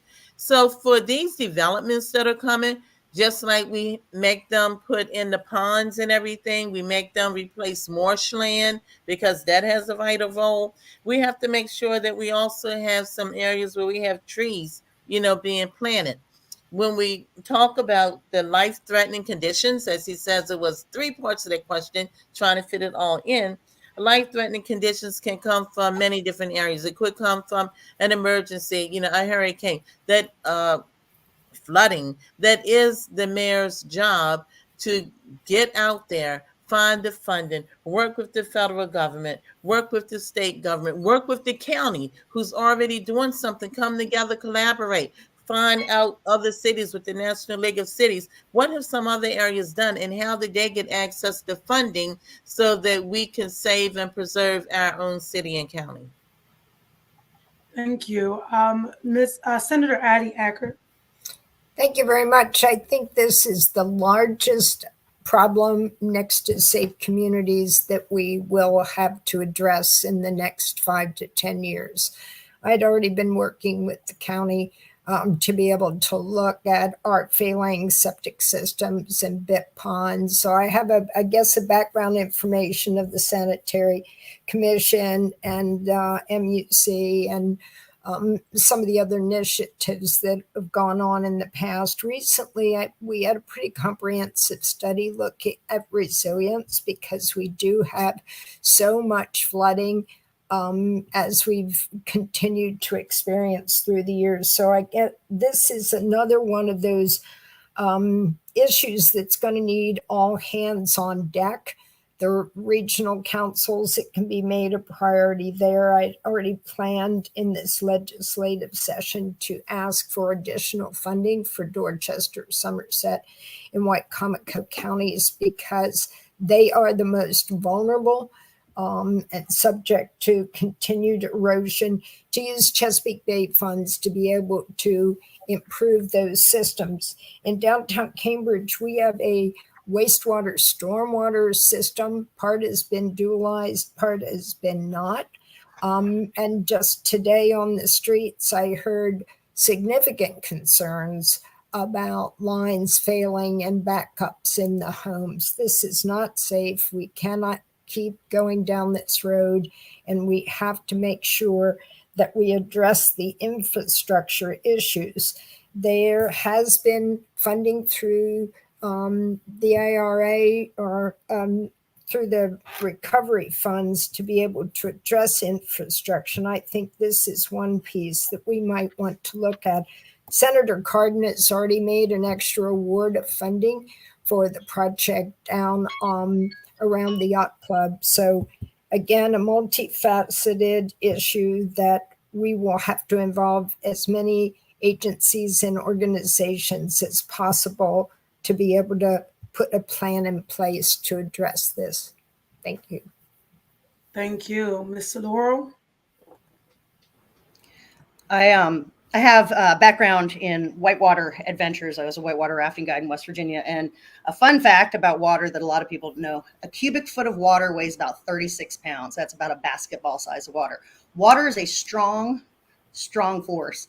And something that we have learned after the fact is that water will always return to its natural area. You know, we dammed the Mississippi River, put it through these dikes, and every time it floods, it returns to its natural, natural riverbed. So one thing that we definitely need to recognize is the power of nature and the fact that we built in a place where nature is going to continue to do its thing. We have a lot of really nice old neighborhoods that are in these swales where water naturally, goes to the river when it rains. I was lucky enough to be there when the gentleman spoke about the shoreline resilience program and these funds and everything going in. We're in this really tricky thing where we love our view, we love our water, we love our river, but we're being threatened by it. So we're in a really unique position where we want to build a wall to protect ourselves from it, but we don't want to lose the view. I think there's going to be a lot of kind of coming to terms with the reality of it. We need to educate ourselves, and we need to be aware of the reality, the crushing reality of how nature works, and that we need to try to work with it instead of against it. There's a lot of options for landscaping and things where you can do these large French drains. You can retain the water until the levels go down and you can dump it back into the river. There's different things that you can plant with very deep roots that are very thirsty and will drink up a lot of this water. I think a lot of people in these at-risk neighborhoods need to look into more ideas of working with the issue instead of fighting against it. The sewers and all that, I know that that's a problem that has been left unaddressed for a very long time. This isn't the only community that did that. We put in infrastructure a long time ago and then kind of forgot about it, just coasted on the beauty of having flushing toilets and running water without thinking about the fact that it's going to break down and we need to replace it. So it's been out of our attention for a while. It's coming back in. I know that there are line items in this budget to specifically address some of these most pressing issues. And I think we need to stay on top of that and make sure that the next pressing issues come to the top of the list as the first ones get picked on. But a lot of information, awareness, and really coming to terms with what the problems really are instead of trying to deny them or fight against them. Thank you all for your responses. And the chat is going crazy on top of all the questions that we have. We have so many more to ask. I asked 3 more, and then we're going to provide space for each of the candidates to give their closing remarks. We're going to wrap up for tonight. Again, this is Candid Crucial Community Conversations, where a community submits all of the questions to ask the candidates for this platform. This platform is not to endorse either one of the candidates that are running for the mayor role. And so we are, grateful that community has reached out again for me to host this discussion, this interview. And we are so excited that the candidates have agreed to come on tonight. There will be another live interview like this on Monday night at 6 p.m. as Mr. Larimer and Mr. Rideout was not available to attend tonight. And those that are here are also given the opportunity to perform or to participate in Monday's night interview as well. And so we bring up the housing, the issues around housing. We see a lot of developments happening and houses and things going in the city of Cambridge. And so the question here is, substandard housing is rife in Cambridge. What is your plan for addressing this challenge? Please address issues to bring houses up to code, to build more affordable housing, to improve access to finance for low-income home buyers. This is a lot too. And what key partnerships would you be able to bring to the table? And so the question is, the housing challenge is an issue here in Dorchester County. So please address issues to bring houses up to code, to build more affordable houses, to improve access to finance for low-income home buyers. What key partnerships would you be able to bring to the table? And so this is critical. We see a lot of homes being built now. A lot of the homes that are being built are going houses for sale. And so we still have a housing shortage issue here in Dorchester County. And so we're actually going to start this question with Laurel. And at this time, you have the floor. We did speak, a little bit at the last forum about, the threat of gentrification. And, I do worry about that. I see a lot of new, bright, shiny houses and developments going up. And we want to be sure that we don't outbuild, our median average income. We are always going to be relying on, our best people, and those people are always going to need access to quality homes that they can afford. It's exciting to see new big developments coming in and being excited about the tax revenue that they're going to bring, but it's very important to focus on these small neighborhoods that have been threatened for so long and ignored. I remember, I think it was Mrs. Foster had spoken about bringing information to these neighborhoods. If we can mail them a piece of information on, their bill, we can mail them information on what loans and programs are accessible to them to help them improve their home. I think it's also important to help homeowners focus on the things that are going to keep their home healthy and vital, not the, optics of it. Go for the things like the water heater or the insulation, help them pinpoint the things that are going to be most vital to making their home, longevity wise, last and work for them and make it safe. My ideas for holding landlords accountable is, minimum livability standards, so that we have, this is the base standard, and we will not go lower than this in Cambridge because our citizens deserve this and better, nothing lower. And then holding landlords accountable with that registration, tiered registration. If your property is accruing fines and violations, then you get to pay more to register your property for rental. And if your property is in tip-top shape, then you pay less. Landlords are in it generally for the money. So we remind them that taking good care of your property is more worthwhile than letting it go. Thank you. Senator Addie Eckardt. This is something that we've worked on over the past 3 or 4 years in the Maryland General Assembly, passing legislation that would make it easier to take properties that are blighted and abandoned off of the tax sale roll and be able to pool them, to be able to turn them into affordable housing for others. So putting that mechanism in place, to my knowledge, that has not happened, although we have had a pretty comprehensive housing inventory study done over the past few years. And I think that needs to be updated and looked at the progress that we've made thus far, in addition to setting the next stage for where we want to go.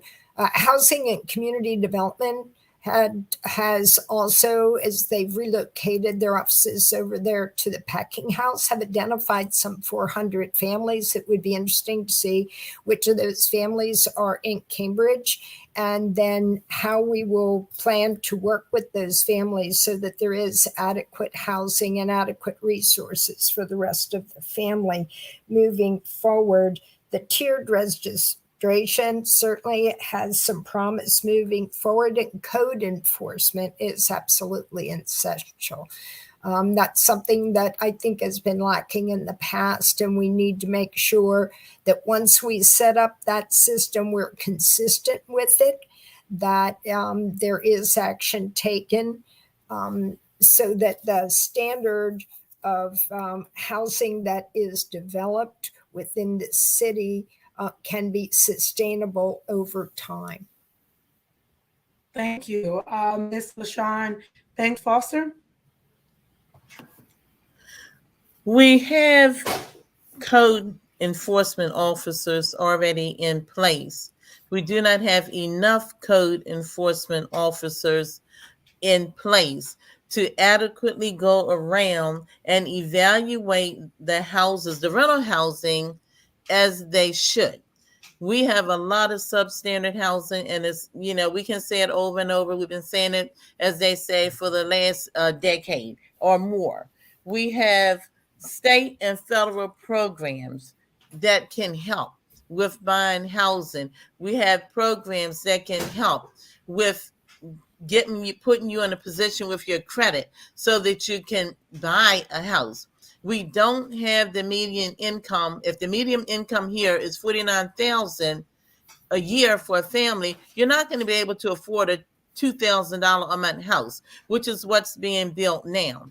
We also have to look at the fact that back in the late 70s and 80s, the city had a housing coordinator that lived right here in the city of Cambridge, that worked every day out of the office right down on Gay Street, and they helped people buy houses through Farmers Home. I know this because I was one of the recipients that worked with them. They help you do loan counseling. They help you do credit counseling. They told you about all the programs that was available. We need to bring that position back to the city of Cambridge. Thank you. Mr. Travers. Yeah, I've worked in the city of Cambridge quite often as a plumber, and I've been into some houses that I wouldn't even let my dog live in. And it just blows my mind that these landlords get away with this. Again, I agree 100% with Laurel on this one. If you keep your house up to par, you can get a break. But if you're going to have a place like that, my goodness, then, you should pay more. It's just that simple. I've gone in houses where you're falling through the floors, that kind of thing. It's just been absolutely ridiculous. I don't know how this could even happen, but I know with my mom, she raised me on her own, and she was a single mom, and her landlord helped her buy a house. And at the time, his name was Grady Wilson. He passed away now many years ago, but he helped my mother buy her house. And back then in the early 70s, I think it was, she paid $30 a month, but she bought her house. And that woman took care of that house, and it just meant so much more to her. I don't know, if we could some kind of way to get these landlords to offer their homes like that, where they would actually help them through the process, and maybe giving them a little bit more incentive, to move on and build more housing that is appropriate, that is not appropriate, but more affordable. That's just my thoughts on it. I don't know how that could happen. It's just something that I seen happen in my mom's situation. And, give these landlords, again, and a lot of the landlords don't even live here. They're up in DC or wherever, I remember it took 3 months to get paid for a job, Thank you. So, okay. Thank you so much. And so we are actually coming down to the end of the broadcast. We have so many other questions. I did want to ask this question as it came up in the chat. And then there's a personal question that's directed to each of the candidates. And so this question is, and we're going to take 1 minute for this response because I have two final questions. So what about working with the county council, attending county council meetings to bring us as closer at one unit? And so we'll start with Mr. Travers.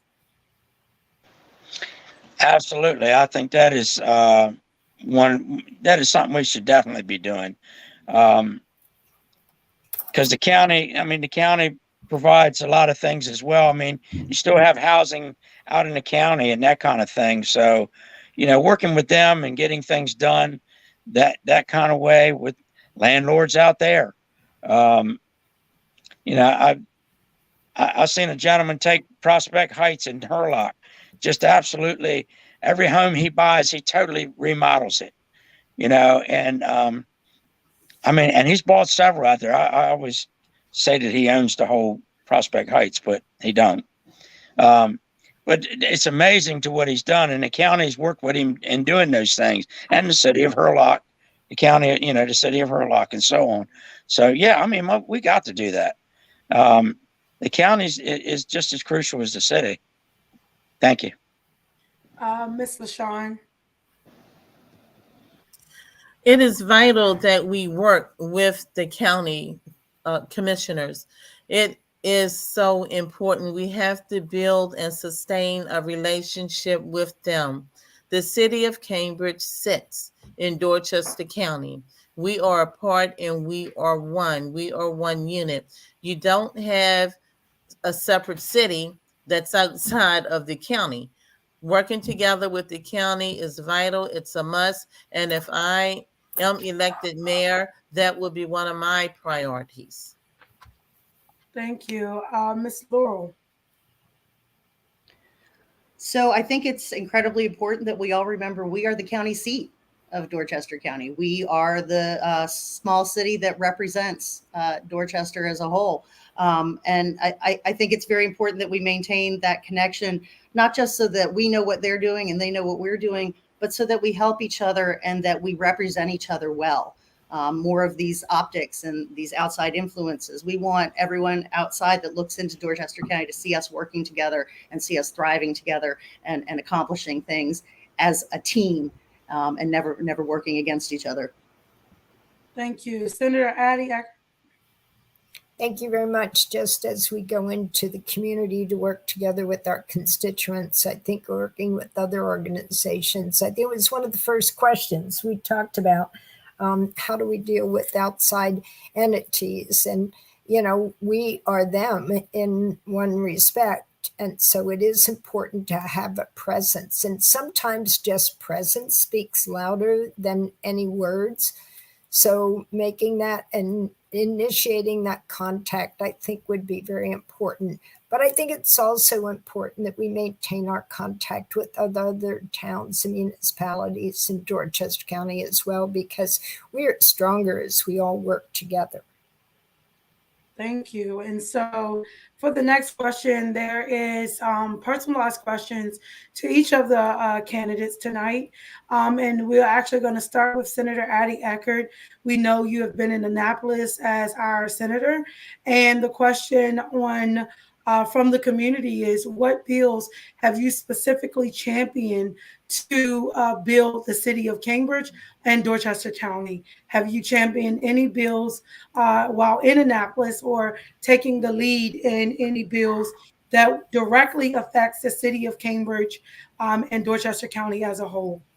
Yes, and thank you very much. I alluded to that package of bills that I had indicated. Cindy Smith, who is a consultant for both the city and I think the county, worked with us to develop a package of bills around substandard housing. We worked in concert with Baltimore City as well. And we were able to pass, I think it was 6 or 7 out of 9 or 10 bills. And we have yet to put that in place because it was just 2 or 3 years ago. And I know Cindy is no longer with us, but that would be one of the priorities I would want to move forward. The other one indirectly impacts, and that has to do with being able to access Chesapeake Bay restoration funds for special situations around wastewater treatment. They're the two that I'm thinking of right off the top of our head. We've also done a number of capital initiatives recognizing our rich cultural heritage to make sure that all of our organizations are represented when it comes to accessing capital. Thank you. So the question for Ms. LaShon Banks Foster. You previously ran during the last election for mayor. Since the election, what have you and how have you been present in community, and what have you accomplished in terms of the community? I have never stopped working with the community since that last election and even before. I am a very vital presence in the Greenwood Avenue area. If I'm a very vital presence in the Pine Street area, I volunteer for almost every event that I get a link to, such as Orange Man, Black Culture Day Fest. I'm present in the meetings. I talk with people in the community. I visit people in the community. I find out what the concerns of our young children are. I talk with our elderly to find out what their concerns are. I very much follow up on what we're doing with the waterfront. And to my dismays, a little upset that we had a chance to gain $1.8 million plus from that, and that we're not going to get that because the MUC was signed, or there was no MUC signed so that we would get it. I follow up with all cultures in our community to find out, what do we need? We work together. I pay attention to the low wages, the homelessness, the deplorable housing. I don't just pay attention to them. I go in them. I walk in them. I've been in houses, so I can't just talk about it, but I walk the talk. I go into the Bradford House. I still speak with them about the issues that they're having and the issues that they had. I have followed up on everything that I said I would continue to follow up on, and I will continue to follow up, continue to work with the community, the elderly, and our children, regardless of whether I'm elected as mayor or not. But as mayor, I feel that I could do more with working with our state and local government. Thank you. Ms. Laurel and Mr. Travers, the community knows that you both are new in terms of following candidacy. Mr. Travers, you share you're actually born and raised here in Dorchester County, and the community is interested in knowing what has been your involvement prior to you following your candidacy here in the city of Cambridge with the community. Mr. Travers, you have the floor. I really haven't been involved too much. I mean, I've just moved back to in the town of Cambridge 5 years ago. I've since retired. Really, the only thing, I just got a fire lit into me over the way things were handled over this Popular Street thing. And I'm going to tell you, the people that came to me, man, it just was basically, we got to make a change. I was involved with working at the Chesapeake Youth Center with children. That was, my goodness, that was so rewarding. And these were kids that were very, very out of control and very, I had that gift of being able to talk to children. I have long hair, so I don't fit into the status quo of a counselor or something like that. Kids trust me. And I'm able to, do that kind of thing. I haven't done it out in the public. I was involved in the reality program a few years ago, and very much involved in that. And the kids that we seen there were first-time drug offenders and that kind of thing. I'm just a big advocate for trying to reach the kids and the kids' minds. Thank you. Ms. Laurel, same question to you. New filing candidacy, community just are interested in, prior to you filing your candidacy, how have you been involved in the community and things that are going on within the community? When I first attended my very first council meeting about 8.5 years ago, I was managing Jimmy and Sooks under Amanda Bramble. And I remember going to the council meeting to address the Patty on Poplar that we did with RAR for their 1-year anniversary. So that was my first, kind of dipping my toe into the water of getting involved in an event downtown. Since then, I've been involved in Iron Man and Eagle Man. I climbed up on the roof myself and made sure those Poplar Street lights got turned on every time it rained for about a year. But my biggest thing that I put time into is the train garden.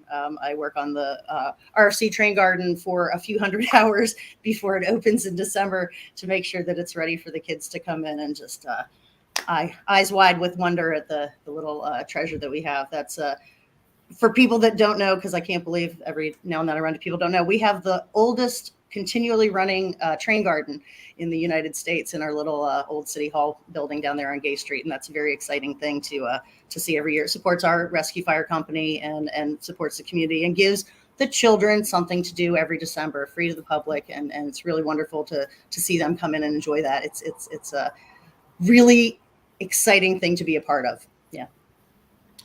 Thank you so much. And so as we come to the end of this interview, I want to say thanks to community. I want to say thanks to these amazing candidates who have shown up tonight to answer all of these questions, not having any understanding or knowledge of what would be asked tonight. So you really, community, you really received candidate responses from each of them. They were not provided any of the questions prior to this particular interview. Karen Acting Mayor LaJan Cephas says the role of the mayor is a paid part-time role. However, it requires to be in all places at all times. There are ribbon cuttings during the midday, coffee meetings in the early mornings, Zoom calls throughout the week, being present at City Hall to sign documents, chairing 3 to 4 meetings a month, responding to emails, and being accessible to the community. And so this actually goes into one of the questions, that the final question, as well as you answer this question, you are able to provide your closing remarks.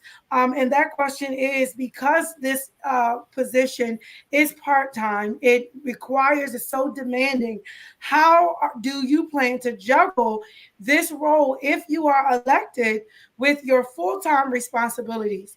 And so I want you to answer that question. You can provide your closing remarks in the, we'll go 3 minutes this one, because there's a question. Provide your closing remarks, your contact information, and we'll go through, and we'll start with Ms. LaShon Banks Foster.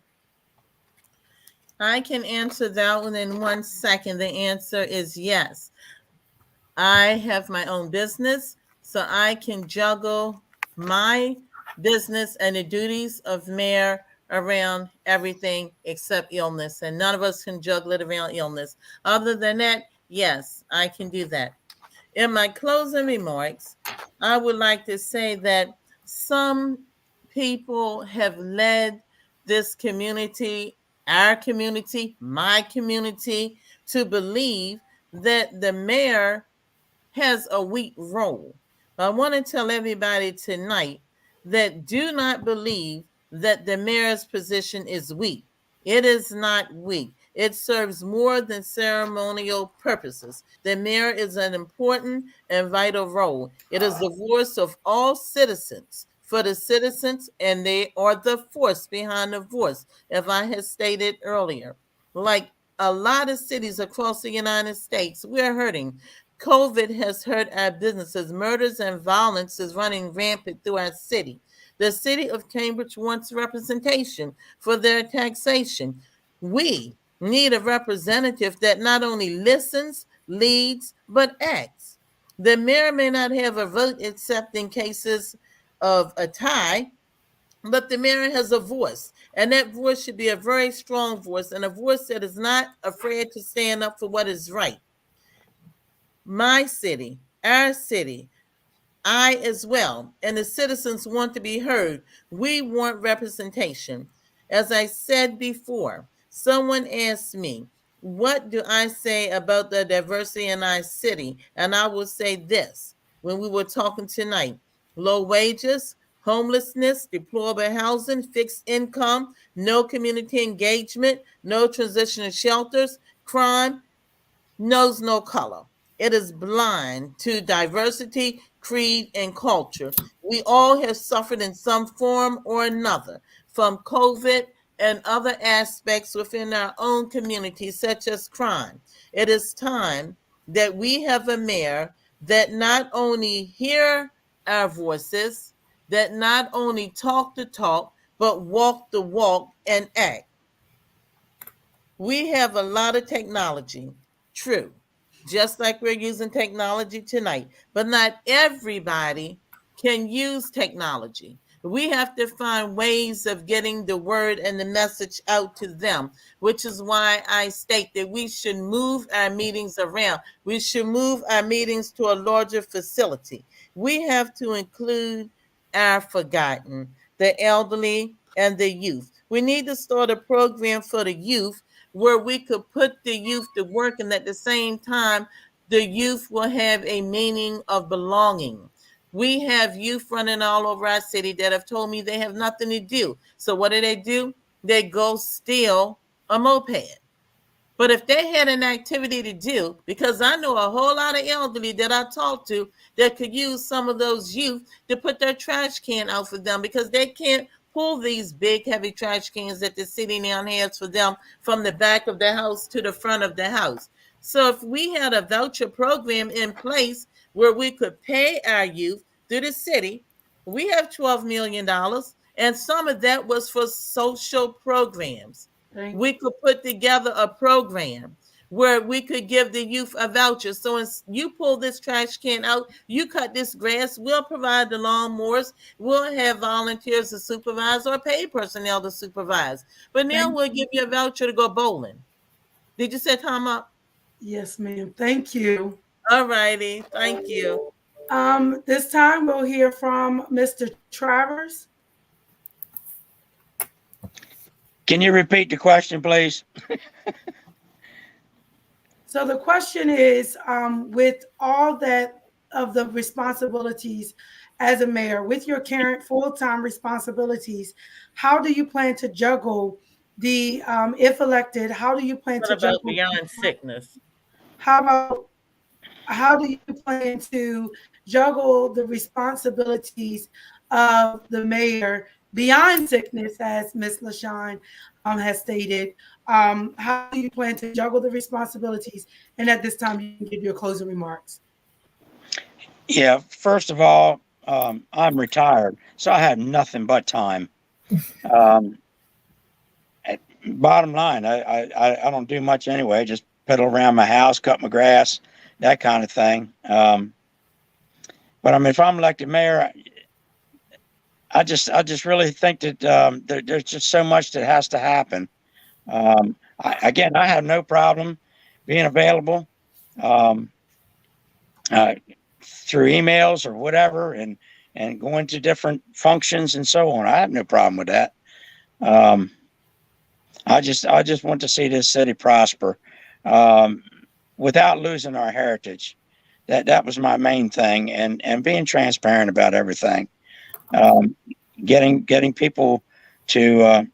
I agree with Ms. LaShon on this, because getting people to these places is a big thing, because these people don't have much opportunity to get to be involved, and they're like the lost people, and yeah, we need to be able to do that some kind of way. If I'm elected mayor, I'm just available, plain and simple. Thank you. Thank you so much, Mr. Travers. We're going to actually go to Senator Addie for closing statements. Thank you very much. If I'm elected mayor, I would have to resign in my Senate capacity. So that would free me up from being everything to everybody for 4 counties. So that gives me a little bit of time to be able to fulfill those mayor responsibilities. But in addition to that, it's a very challenging time right now. We are coming out of COVID. We still have a number of cases around in our community, and that will be with us for a while. And I think it really is important for the audience who are listening tonight to really think hard about, where do you want to go in the future? I see a number of wonderful assets. We have a 2-year-old council, new council. We have a new city manager.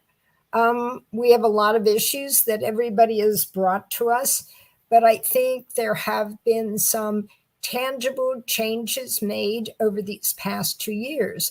And I look forward to working with the council, with the new manager, to be able to continue to build on the goals and objectives and vision that have been established, and be able to add to that as we work to build on our strengths, and to be able to really reach out and engage the untapped talent and potential that is right in our very own midst. We have rich cultural heritage, we have diversity, we have manufacturing, we have a beautiful harbor, we have wonderful opportunities with many of our new businesses in downtown, and that will continue to grow as we really partner with not only our neighboring cities, but counties, and then in conjunction with the state and the federal level. So I am honored to be able to be in this place today. It gives me a wonderful new opportunity. I'm very excited about looking about where we will be in 2 years from now in working and serving the people of Cambridge. Thank you. Thank you so much, Senator Addie. Last but not least, Ms.Laurel. I actually changed my jobs to allow time for this right now. I'm currently just working with Blackwater Adventures and working with family, because I wanted to be able to give this as much of my time and attention as I possibly could, because like I said, it's an important time. I want to inspire people to be involved, so I couldn't even entertain the idea of half-assing it. So here I am. Like I said, I really want to inspire more people to be involved. I want to inspire more citizens to have confidence that their voice matters. I want to build faith and pride in this town and in the communities within it, and draw those connections. I think one of the things that I maybe bring to the table that I haven't had a chance to mention yet is charisma and energy. It's going to take a lot of energy to do all those things that LaJan talked about. She knows, she's been doing the work.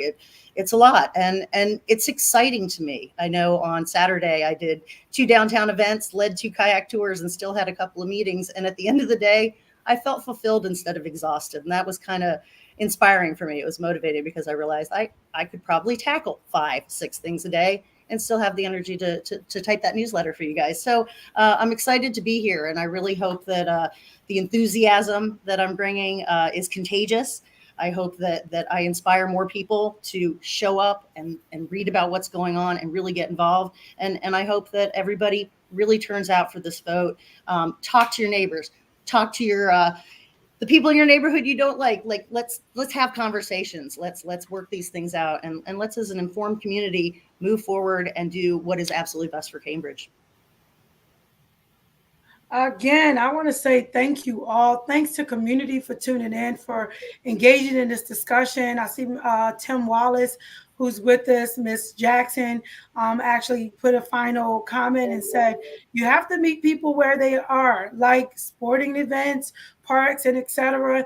I see Dr. Stafford, who has joined us, and she has a question. And we're at the end of tonight's interview. I appreciate, as your host and moderator for this discussion, I appreciate each and every one of you as candidates for agreeing and saying yes. We will be back live on Monday at 6 p.m.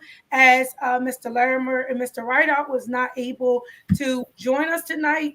And so we are still going to be accepting questions, as well as we have a lot of questions we did not get to tonight. Again, this platform is not to endorse any one candidate. And so I see supporters for the various candidates in the chat, and no disregard to your comments that were not put on the screen. I see your supporters. I think it's amazing. Keep showing up for the candidate that you are supporting. But I do want to say this platform is not to endorse any one particular candidate, but this is a platform to provide community with education, to know the candidate, to know who you are voting for. Remember, the city election will be on Tuesday, August the 23rd, which is next Tuesday. So next Monday night, you have another opportunity to tune into the live broadcast to hear yet again from the candidates that are available to join us on Monday night. I know Mr. Rideout has agreed to actually be interviewed on Monday night.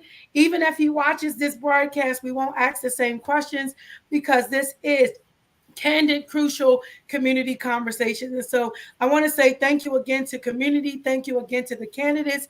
Thank you, thank you, thank you for your time, for your engagement and your involvement in this process. I got to say, you know, it's one thing to have constituents to show up on Tuesday, August the 23rd at the polls to vote you in as mayor. But it's another thing to understand as community, we must continue to show up after the election to support not only the mayor, but the current council that is in the commissioners that are already in office. Again, I am your host, Shay Speaks. Super excited to host and facilitate this conversation. And I hope you all have an amazing night. Thank you all for tuning in. Thank you, Shay. Thank you Thanks, so much. Shay. Thank you. Thank you, everyone. Good night. Thank you. God